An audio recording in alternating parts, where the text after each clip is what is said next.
Aloha, friends and family.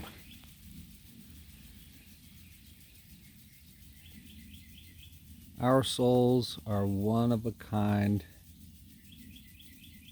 collector's art to God.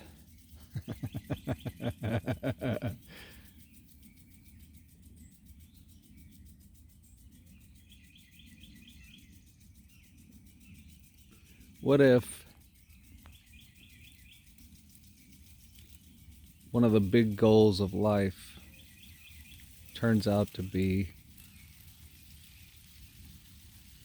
etheric spirits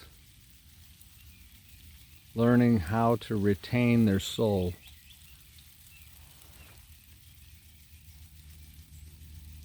Etheric spirits learning how to retain their soul. What does that mean?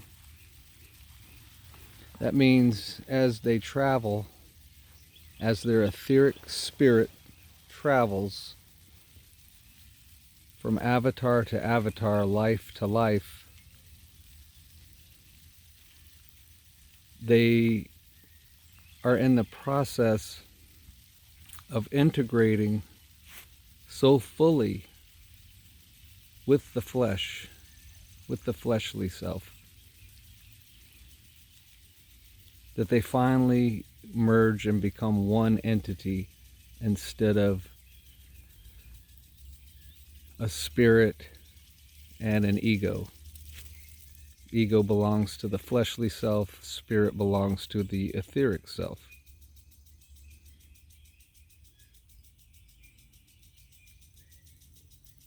And so what did we talk about yesterday? That the soul is. What is the soul? The soul is the personality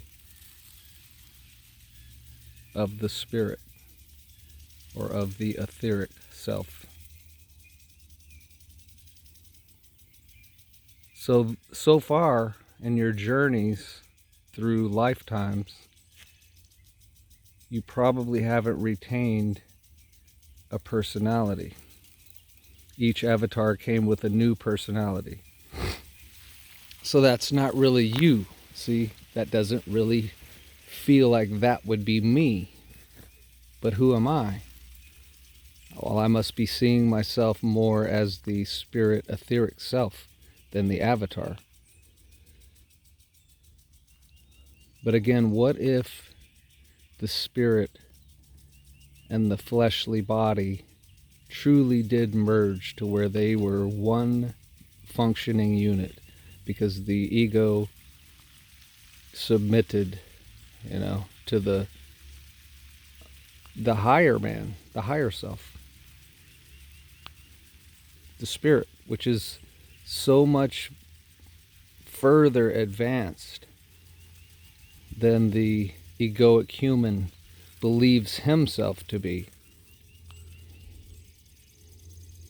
But what if they could truly become a partnership? And see, now I'm coming to realize that this is what I've been talking about the whole time on this channel, of getting out of this cyclical world that we are presently in and moving higher to a higher density reality, or to a higher dimensional reality, where there is still 3D physical, but it's just operates in a higher density. And to simplify that, we could just say operates in love. All right, so back to the soul and the goal and the way of getting out of here, the way to graduate, is to merge the two into one and become, unified, the spirit and the flesh. And the Bible does talk about stuff like this. And again, there's aspects of anything that's been written down, there's aspects of it that is true, aspects that are false. Anything that anybody speaks, there's aspects of it that is we find true, aspects that we find false, because there really is no true or false, right or wrong. because everybody's viewing everything through their own lenses. And to you, this might be completely wrong. And to somebody else, it's going to resonate, and they're going to be like, I think it's completely right. And some are not going to know, and it's okay to be anywhere in the spectrum, because are you not still learning? Are we not still learning? And having to do everything in this 3D world simultaneously and not be so distracted and caught up in that we lose sight of this, because again, isn't the goal to move to that higher dimension, or, some call it heaven. Do you want to go to heaven when you die? Well, what is heaven? What the Bible says heaven is a metaphor for what heaven is. It's all symbolic. All the symbology, every symbol represents a spiritual knowing. It's when other people start interpreting your symbols that you fall into beliefs. And you believe, this is this, and this is this, and this is the only way. If you don't see it that way, you're going to hell. Again, what is hell? So nobody has the authority to tell anybody where they're going in the next life, because that's solely up to us. But there is a path. And if you're not on the path, you're probably not headed for heaven. If you're not on the path to heaven, right? So I'm going to keep this one shorter today. Let's just recap that. So if we merge the spirit and the flesh, we develop what we're calling the soul. The soul is the personality of the spirit, etheric self.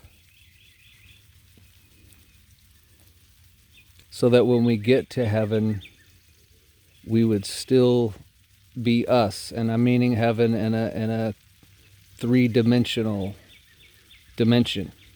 I'm not talking about in the clouds, wispy heaven. But again, it's all symbology, right? Because golden streets are quite literal when you think of them. But it's not literal golden streets. It's, if you were walking down a street where every person that you encountered and every person that was in the buildings or houses around you, all were operating in love and from love and for love. Wouldn't you feel like you were walking on a golden street, my friend?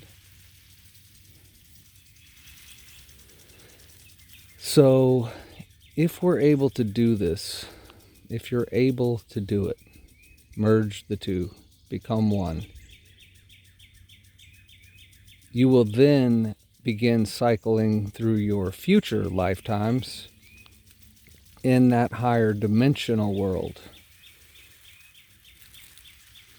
that does operate from love. And the streets do feel like they're golden, and some would say is heaven itself. All right, and every person walking on those streets represents a unique, one-of-a-kind, successful merger of spirit and flesh that we call a person. And they're beautiful, amazing, unique, one-of-a-kind masterpieces to the great spirit, the great creator, the prime creator. All right, so we are, again, back to our Bible way of saying it, we are the clay presently, being formed and fashioned into this great piece of artwork that God collects. And where does God keep his collection of art? Why, heaven, of course. Love and light. Until next time, my beautiful friends and family.